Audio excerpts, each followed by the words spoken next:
Hi, this is Carrie Brownstein. This is DJ Premier. This is Darren Aronofsky. You got the RZA right here. Rose McGowan. Radiohead. Aisha Tyler. Tribe Called Quest. Fred Armisen. Prince Paul. Javier Munoz. Seth Meyers. Frankie Cosmos. Flying Lotus. Hi, we're Chaim, and you're listening to the Talkhouse Podcast.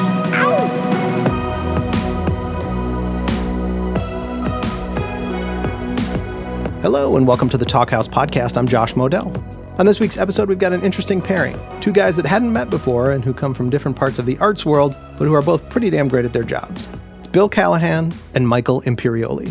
Now, Bill Callahan made music under the name Smog for about 15 years, releasing an incredible catalog of gorgeous, mostly minimal, often wandering songs delivered in his unmistakable baritone. He's one of the most profound lyricists of the past 30 years, crafting careful little worlds that are often funny and heartbreaking at the same time. In 2005, he dropped the Smog moniker and started releasing records under his own name, but there's no obvious break in the continuity. It's a fantastic body of work, and you can start almost anywhere. I'd recommend 1998's Knock Knock as an entry point, or maybe 2007's A River Ain't Too Much to Love, which comes up in this chat. But you could just as easily jump in with Callahan's fantastic new one, My Days of 58, which was finished after a scary cancer battle. In spite of that, or maybe because of it, it's one of Callahan's most relaxed and charming ever. Check out a little bit of the song, Why Do Men Sing, right here. You can't bottle the power that surges through you up here, you know.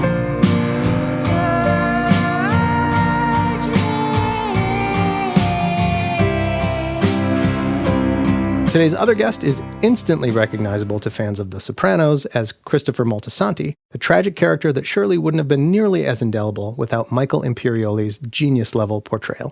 You've also seen Imperioli in a million other things, from Goodfellas to Summer of Sam, which he also co-wrote, to The White Lotus. What perhaps you didn't know about Imperioli is that he's also a musician. He's the singer-guitarist in a band called ZOPA, which plays catchy, straight-ahead rock that sounds deeply rooted in New York City, which Imperioli still calls home. He also wrote a novel, which comes up in this chat with Callahan, and he's a practicing Buddhist, another topic of conversation.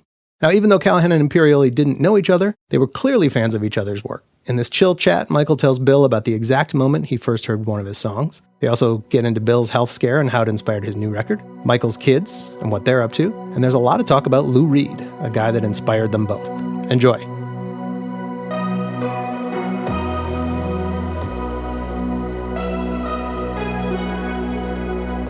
Where are you at right now, Bill? I'm at home in Austin, Texas. You lived there a long time? I've lived in Austin for like 20 years and this house for like 8 years. Austin's nice. I like that town a lot. Yeah, it's changing a lot, but some parts that I love are not going to change. There's like a green belt that goes right up the middle of the whole city. So no matter where you are, you can easily like get to a natural space. And that's all protected. Supposedly, it's never going to be built on. That's good. And I'm in New York. New York City. Yeah, I'm right near Central Park, so that's kind of a protected green space, although it's in the middle of the city. But it's kind of like my saving grace, you know. I'm in the park like every day because there's immediately a shift when you walk into the park. Like everybody just shifts into some other, vibe. Yeah, it's like, could be 1920s or something. Yeah, it's very beautiful. This is a really beautiful record, man. Thanks. It's really, really lovely. You know, the first time I heard your music, I was in a bookstore in Williamsburg, and there was a song on the, stereo. And sometimes that happens, when you're somewhere and you hear something and you got to know what it is. Right. And I asked the person working there, she said it was Smog. It was The Well. Mm. That was the first song I heard of yours. And it just like cut through everything, and I had to find out what it was and started listening. It was one of those experiences, I don't always do that and like ask what the song is, but that one was very like just distinct and unique. I think that might be the best record I've ever done. There's something really pure about that record and simple. I don't like to listen to anything I've done, but that record feels really special to me. And it came at a time when I had just moved to Austin. I've been living in Chicago and was like starting a new life. Less big city, more like establishing a home. And I guess growing up, kind of becoming an adult instead of just like going to parties all the time. I wanted something different. Yeah, that happened to me too. But so that was like 20 years ago, that record? Yeah, 2005, I think, 5 or 6. So you were like around close to 40 And now this album, you're going to be 60, right? This year? Well, I'm forever 58. As I just turned 60 last week, 2 weeks ago. Oh, Yeah. happy birthday. Yeah, I'll be 60. Yeah, in June. You'll be 60. So Did you have a big party? my wife and I walked to the pizza place. That's what I wanted to do for my birthday. I wanted to keep it. But, in Asian cultures, like my friend just told me this last night, he's Korean, but it's also in Chinese cultures. 60 is really, really, really big. It's like you've kind of reached like the tribal elder level. And it's also, in Chinese years, they have like this year's the fire horse. Uh-huh. So you were born and I were born in the fire horse, and now it's fire horse again. The Chinese years are 60-year cycles. So each one only comes around every 60 years, and I think that's connected to what it means to be turning 60. It's at least in China and Korea, 60 is a very respected kind of like, you've acquired a certain degree of wisdom at that point in time. Is Chinese astrology based on the planets also? Oh, I don't really know. I just know they have an element and an animal. Each year has one element and one animal, and it switches. And I'm not really sure what they mean. I just know that it's like the 60 is kind of significant. I think it's also when the planets that you were born in were in a certain configuration, and then 60 years later, they return to that. Yeah. Were most of these songs written around the same time? A couple of them have been around for a couple of years, but most of them I wrote very quickly. Like I kind of had some scraps, and then I got this cancer diagnosis, and that was like in December, a year and a half ago, and it really did wonders for my creativity and productivity to to like think that this could be my last record. Oh, I didn't know that. Yeah, I had a big surgery, robots and humans teamed together to take out part of my colon. And it was all stage 1, so I'm good. But it was definitely like my darkest hour yet. But you're okay now. I'm totally okay now. And it helped me finish this record, which is the most important thing. It reminded me a little bit, I mean, not in a very direct way, but more in an atmospheric and vibe way of one of my favorite albums all time, which is Magic and Loss. Do you know that record? Oh, yeah. Yeah. I'm not sure exactly what the connection is, but maybe now that you're mentioning that, maybe somewhere there's that. Because he was writing, Lou Reed, that's a Lou Reed album, but he was writing about, some of it was about Doc Pomus, his friend who was, who died of cancer, that he was visiting a lot in the hospital. But, he's also obviously wrestling with his own sense of mortality and things like that. It's one of those albums I go back to all the time. But there was a point when I was listening to My Days of 58, and that kind of just came through a little bit and reminded me of that. Yeah. I mean, those records they're pretty minimal, and I think that makes them really easy to listen to frequently when something is not laden with too many details and it's kind of open, and you can, whatever mood you're in, it doesn't get overpowered by the music. But I've been listening to your novel. Oh, well, there's Lou Reed again. Yeah. Yeah. He makes an appearance there. I'm enjoying it. I'm like halfway through. I had a kind of abstract question, but like, what is the difference between fiction and a lie? Because like in that book, there's an early scene where you're with your friend, I think his name is Willie. Yeah. And you smash his face into his food. Yeah. But then like in the next chapter, you're like, actually, I didn't do that. Right. But that's not me. I should say the narrator. The narrator. Yeah, it's not autobiographical in any stretch. But I do say it's kind of emotionally autobiographical because it's, he felt it's that thing between feeling what you should do and what you don't do and then regretting what you didn't do, which is, I think, very common, especially at that age. Adolescence seemed to be a period of time where you're trying to figure out what kind of person you want to be when you feel inadequate or feel, those feelings and awkward. And, the book was my oldest son. He's actually my middle child, but he's the oldest boy, was 15 and going through, 15-year-old issues. And I started writing it as a way of relating to him more, which I don't know if that worked, but. Did he read it? He did read it, yeah. A few months after I started, Lou died. It was 2013. And on a number of levels. It was a kind of a big, as a fan and a New Yorker, I got to know him a bit in the last like 10 years of his life.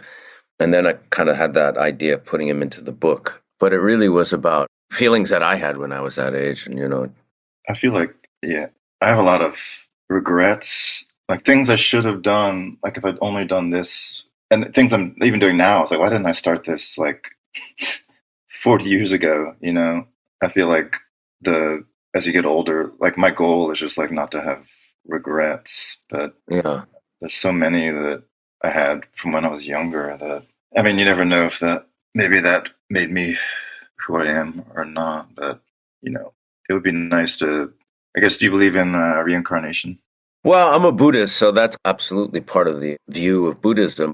A lot of people ask me about that. And the thing you have to, in terms of Buddhism, is that they don't believe in the inherent existence of a self. So what is getting reincarnated? So like people always think of like, okay, Michael has this consciousness, and some people might say soul. Michael has a consciousness that goes on, but it's actually the opposite. It's like consciousness in this period of time had a Michael that attached itself somehow to it. And consciousness will go on and have another incarnation. It's not my consciousness that's going on. It's consciousness kind of got attached to these aggregates that make up this being in this life.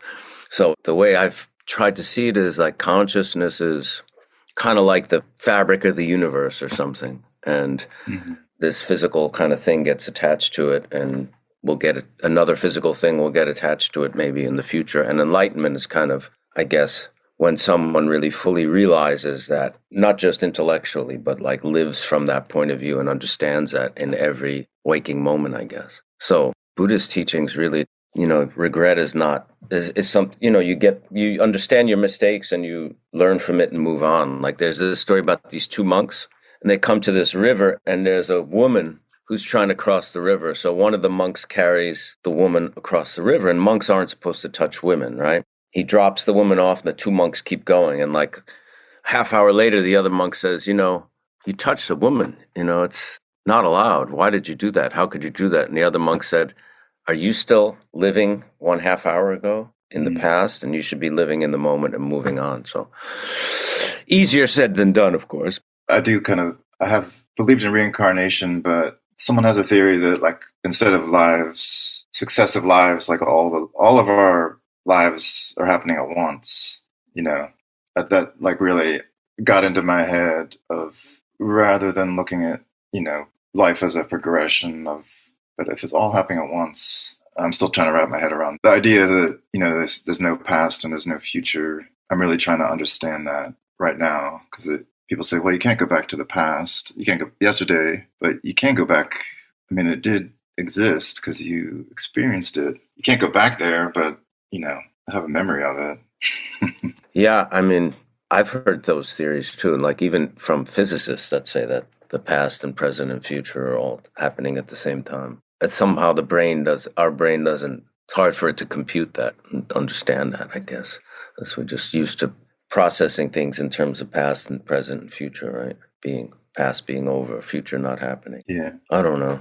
Do you feel like you're getting closer to knowing things like that? Closer to knowing? Oh, I don't. I have no idea. No, but I mean, definitely been inspired by some of the teachers. I'm going to Arizona tomorrow. My wife and I, our teacher's turning 90, so they're having some ceremonies for him. He's Tibetan, from Tibet. Spent 20 years. Has been a monk almost his whole life, but spent 20 years in a prison, hard labor camp after the Chinese took over. From like when he was like 21 till about 41, I think. And he's a very inspiring teacher. Did he say how did he get through his prison years? Well, there were several like high lamas who were in the camp there, and they would practice in secret, that, and trying to help the other people get through, help the other people survive. I think that helped him, focusing on other people, trying to keep their spirits up and keep them, surviving was one of the ways. So what is your daily Buddhist practice? Is it like the same every day, or? For the most part, yeah. So there's a certain practice that it's called a sadhana, is kind of like a liturgical, almost like a ritual text in a way, I would say, that encompasses meditation and reinforcing the different tenets of Buddhism during it, and some visualization practices. And I try to do that almost every day. This one I started about a year ago, but there was two other ones I've done in the past, and just every so often, like my teacher will say, I think it's time you moved on to this or something, a lot of it's working with your own mind, and your own afflictions and developing awareness and mindfulness. I don't know much about the other traditions because I haven't spent much time in them at all, really, besides Tibetan Buddhism. But I think it's definitely a path with a lot of wisdom and heart and things like that. My wife and I go on quite a bit of retreats and teachings, like especially in the last couple of years. Now that we're empty nest, all our kids are grown and out of the house, so we have a lot more time to do that. You have kids, yeah? I mean, you speak about them on the record. I do. I've got a 5-year-old girl and a 11-year-old boy. Those are good ages. Yeah, they're still super cute. Yes. And I always think that they seem to have life figured out already, and I just hope that they hold on to that. Yeah. I think maybe puberty changes a lot of human nature, I think, and some people, it's kind of a fork in the road, I think. Just hope they can hold on to the pure joy of being alive, Yeah. Are they musical? My daughter, she's taking piano lessons and she's really good at it. And we don't even have to tell her to practice. She just does it. And or even if it's it's time for bed, she's like, oh, I haven't practiced yet. And she'll do a little practicing and, totally against usually parents are begging their kids to practice an instrument. My son took drum lessons when he was really little, but he wasn't really into it. He just wanted to play We Will Rock You by Queen. Once he learned that, he was good. Yeah, I could understand that. That's a good one to learn. I don't want to try to force anything on them just because music means so much to me, but I have this little secret belief that they are both going to get into music eventually, just because it's the best thing, really, in life, I think. My youngest is a musician, and he showed absolutely no interest in music until he was 12. Besides liking a song here and there. And then he picked up the guitar when he was 12, and that was it. And never stopped, and wound up going to music college, and now plays. Wow. He lives in LA, he plays in a band, and is starting to get hired for session work in LA. And that was it. As soon as he picked it up, and right away you could see it was he had an aptitude for it. That wasn't just curiosity, that something was there. And that was it. Never stopped, never looked back. And it was kind of shocking because I never, my older son, I would have thought maybe when he was younger would have went that way. But the youngest, I really didn't see it coming at all. And then at 12, it just boom, came up. Yeah. And what are your other kids into? You got 3 kids?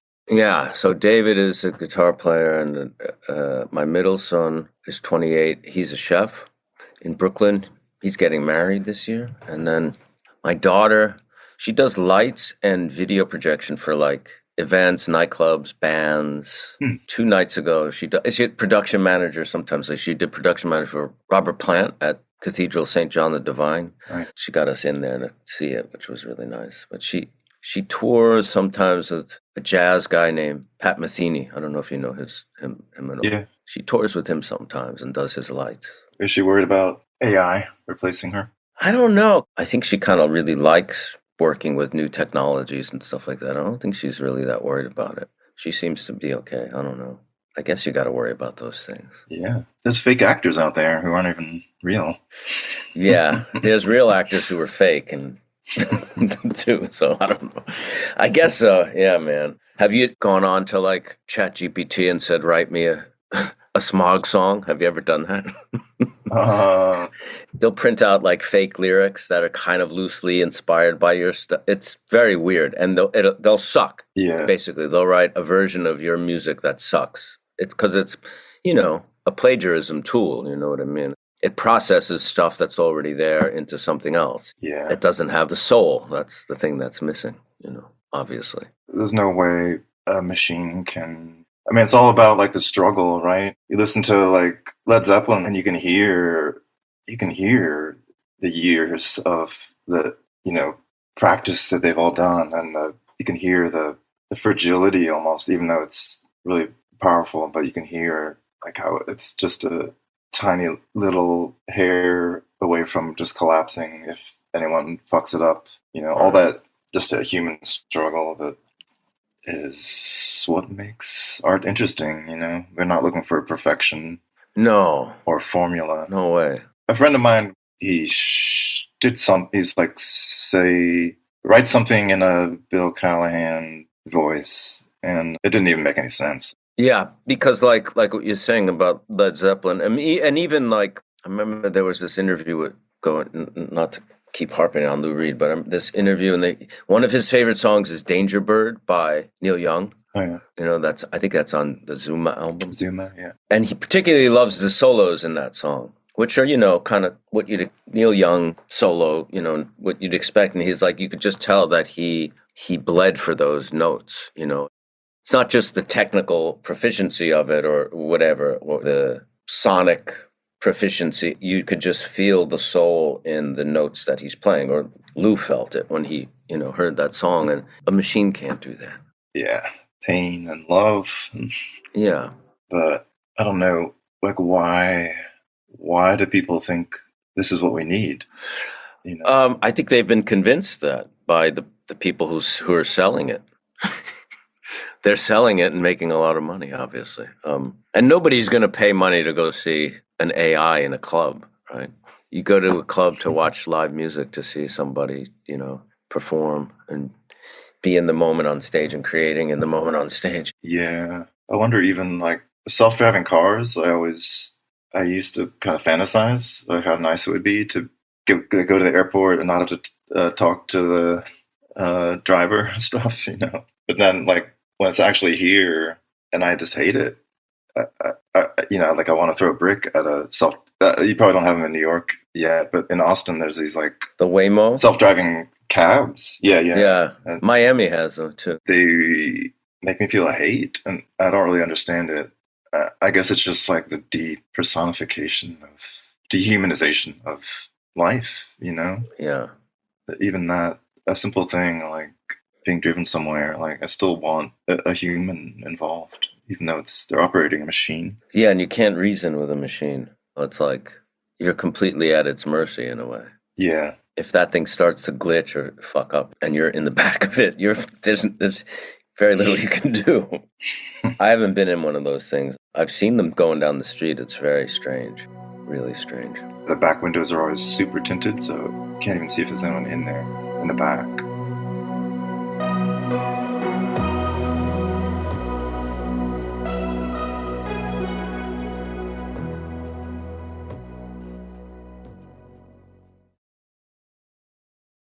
Oh, I wanted to ask you, how many instruments do you play?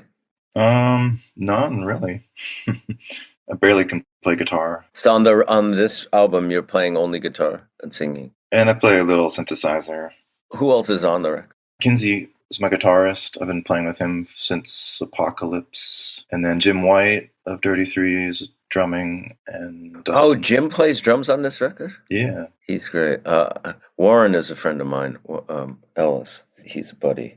I was gonna ask, because on that song, Stepping Out for Air, I thought the drumming was really interesting, really very distinct, and had a lot of flavor to it. Yeah, that one took a lot of work. That song is actually like, I started it like 20 years ago and just didn't finish it and put it on the shelf for like 15 years. So you had just demos of it, kind of like your own, just recording? I was going to make a record with Warren and Jim, and I wrote that song for that record that never happened. But, I did send a demo to Warren, and he added some stuff to it at home. I think this was like pre-Nick Cave. And then he suddenly like got swept up into Nick Cave's world and became super busy. And so that record just kind of vanished. And who plays bass on the record?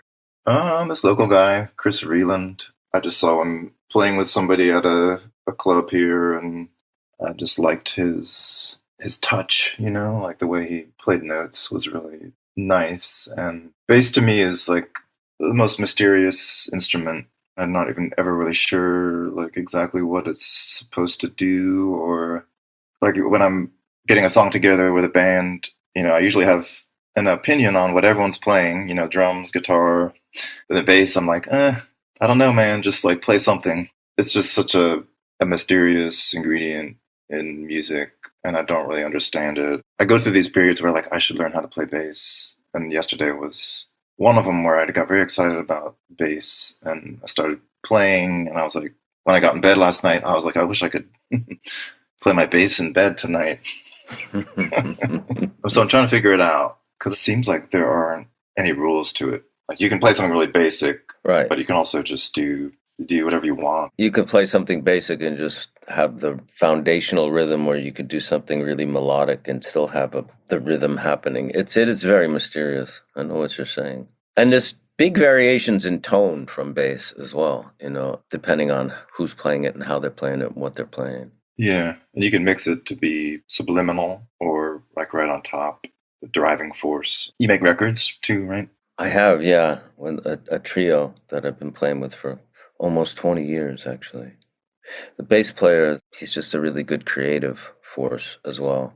But he's second generation bass player. His father was a interesting guy. He passed away. He was a Jewish guy that grew up on the Upper West Side, near where I live, but he grew up with all Puerto Rican kids and went into the Latin music scene as a bass player and played many years in the, you know, salsa scene in New York in the 70s and stuff like that. So Elijah, who I play with, learned from him and then moved into rock, obviously, but has a really interesting style because of how he learned it. I guess it's I forget the name of it. It's an upright bass, but it's smaller than like a double bass, like a jazz bass, but that they use in Latin music. I always thought a trio just was easier to coordinate schedules, so that was one of the reasons I tried to stick to a trio to get everybody to practice and, you know, regularly and stuff. Right. What was the extent of like how well did you get to know Lou Reed? What would you guys do together? Just like have coffee or? Yeah, I had a couple of encounters with him before we really knew each other. Just because I lived in the same neighborhood and would see him around sometimes. Yeah, just talk about he loved movies and theater. We had a lot of mutual friends, so there was a lot of events sometimes, or screenings or premieres that we would go to. And he was into Tibetan Buddhism as well. We had that in common. But the first time I met him was at a Knicks game, and he was on the escalator, and he was always like a really big hero of mine. And I had just got cast in a movie called I Shot Andy Warhol. And I was playing Ondine, who was one of the Warhol actors, you know, and he was a friend of Lou's. So I thought, oh, this is like a good icebreaker. I can go up and talk to him. But I knew that he was really pissed off. They were making this movie about Valerie Solanas, who was this crazy person who almost killed Andy, you know, his pal. But I said, fuck it. And I went up to him and I said, hi, I'm a fan of yours. And I'm an actor. And I know you're not happy about it, but I got cast in that movie that I Shot Andy Warhol. He goes, I think it's despicable making a movie about that insane cunt. Like, he was really fucking pissed off. I said, yeah, no, I know what you mean. I said, but I'm playing a guy you knew, Ondine. And he went, good luck. And he turned away, walked away. And I was like, oh my God, that's fucking horrible. And then he kind of looked back at me and he waved me over. And he said, listen, just do a good job, do your work and do a good job. And just remember one thing, he was very, very funny. And that was it. That was the first time I met him, which was a very weird, but I think that that exchange where there was both this very acerbic and caustic thing, but also kind of a sympathetic thing from him inspired like the relationship in the book with the boy. I think that encounter was like a little germ that inspired that. Yeah. Not that he needs me to defend him, but I'm always trying to convince people that Lou had a heart of gold, like underneath it all, despite like getting nicknames like Lou Rude and yeah. Oh no, I think so. I mean, when I got to know him, he was a very, very sensitive person. and very emotional and, cared a lot.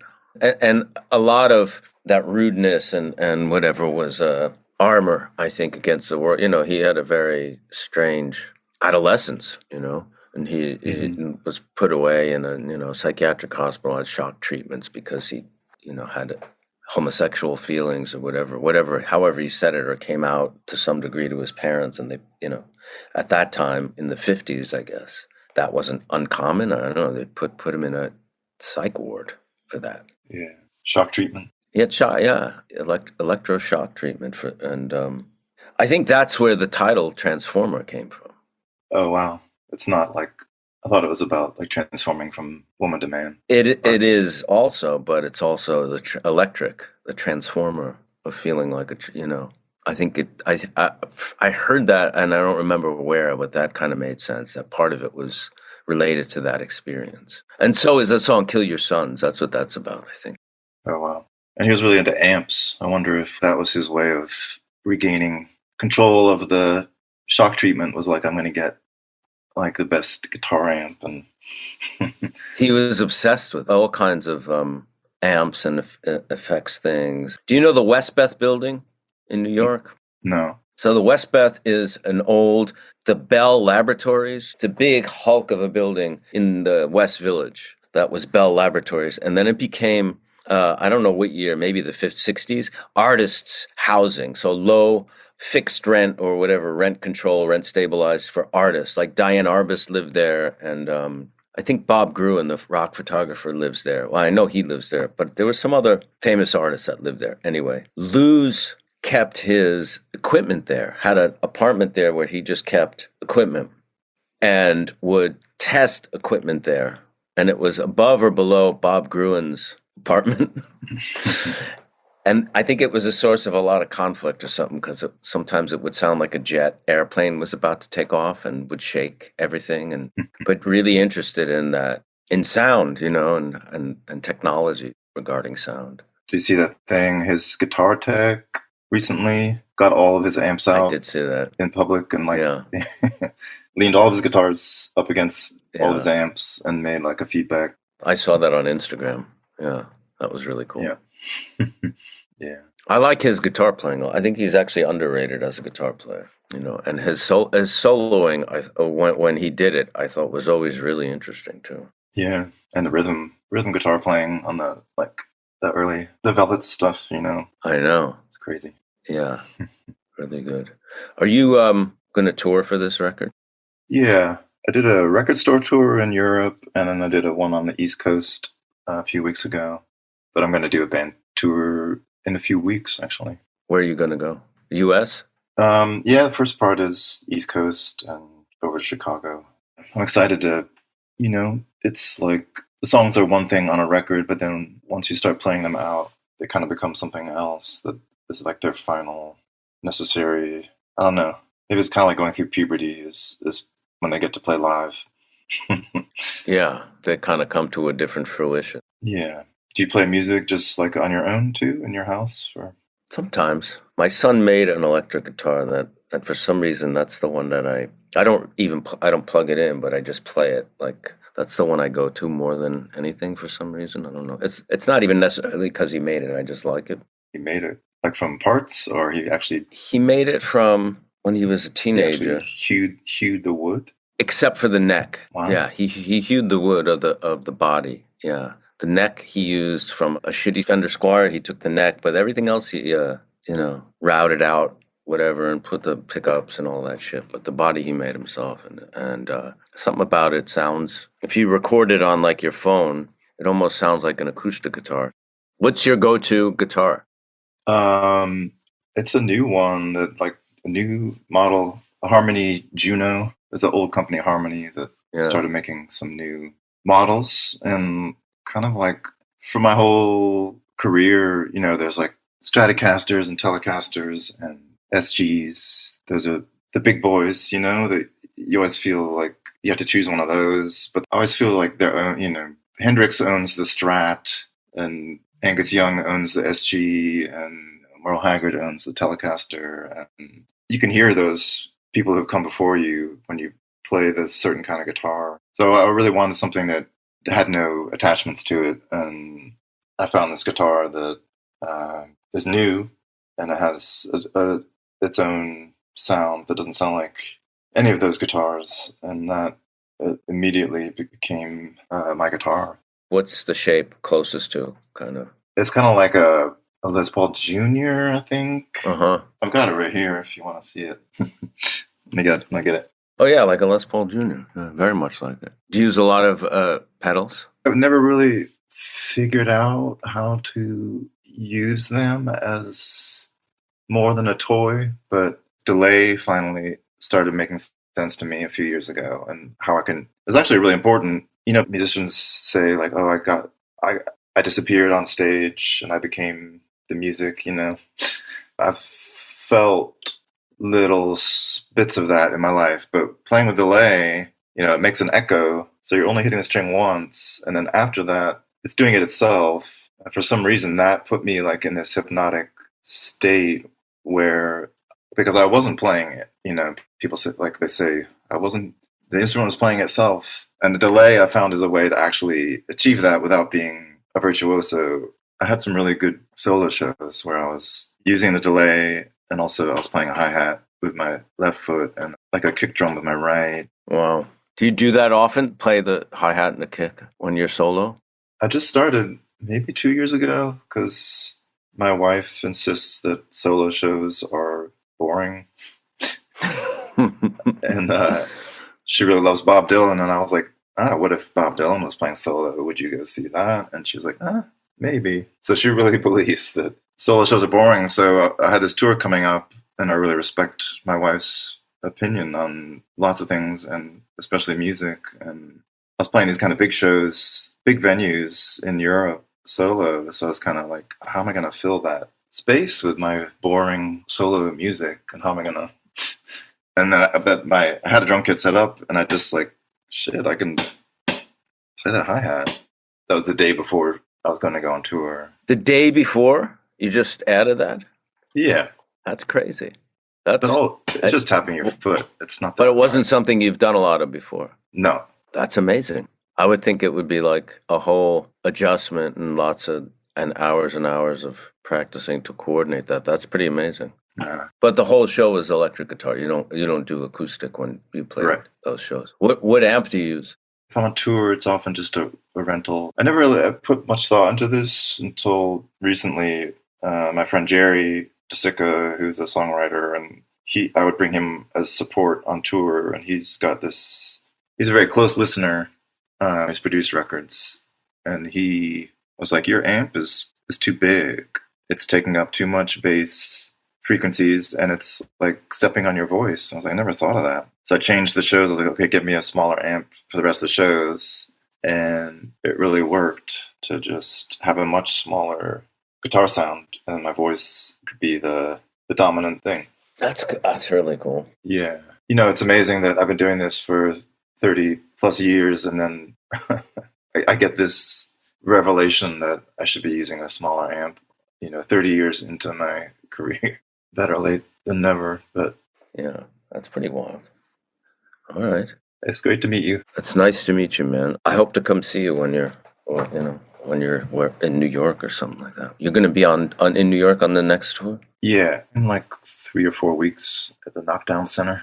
Actually, my daughter does a lot of events there. She does lights there a lot. I've never been there. It's big. That's a big place. I know. That's what everyone says. It's like a techno dance. Yeah, I have a lot of raves there. Well, good luck with the record and on the tour and everything. Thanks. It's a pleasure to talk to you. And it's a really beautiful album. Really, it's a directness to the lyrics and the songwriting that's just kind of cuts through everything and really potent and powerful. Great. That means a lot. Congratulations. Thanks a lot. It's not easy. It's not easy to do, man. Fantastic. Thank you. Thanks for listening to the Talkhouse Podcast, and thanks to Bill Callahan and Michael Imperioli for chatting. If you liked what you heard, please follow Talkhouse on your favorite podcasting platform and check out all the great stuff we've got going at talkhouse.com. This episode was produced by Myron Kaplan, and the Talkhouse theme is composed and performed by The Range. See you next time.